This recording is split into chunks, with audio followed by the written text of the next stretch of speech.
নমস্কার বন্ধুরা, আজ আমি চলে এসেছি তরমুজ নিয়ে আপনাদের সামনে। এই তরমুজটা দিয়ে আমি আইসক্রিম বানাবো। বাচ্চারা বায়না করছে আইসক্রিম খাবে। খুব গরম পড়েছে, ভীষণ ধরনের গরম। বাজারে প্রচুর ঢেলে তরমুজ বিক্রি হচ্ছে, তাই আমি আজকে আইসক্রিম বানাবো।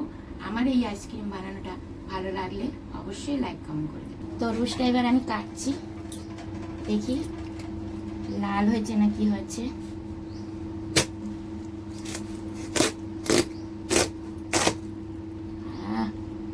লাল হয়েছে, খুব টুকটুকে লাল হয়নি। এই ঘুষুনিটা দিয়ে আমি ঘষে নেব। আপনারা চাইলে ডুমডুম করে কেটে মিশ্রিতও করে নিতে পারেন। আমি এইভাবে ঘষে ঘষে নিয়ে নেব।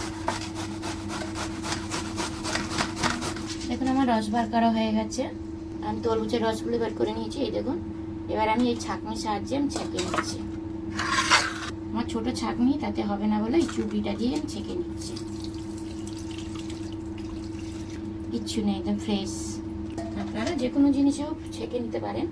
এইবারে আমি এই একটা আইসক্রিমের কৌটা নিয়েছি। এই আইসক্রিম এটার মধ্যে আমি পা দেবো। আমি চিনি দেবো না, আমার তরমুজ খুব মিষ্টি, তাই আমি চিনি দেবো না। যেই তরমুজের মিষ্টি থাকবে না সেই তরমুজে চিনি দেবেন। করে ঢেলে দিচ্ছি।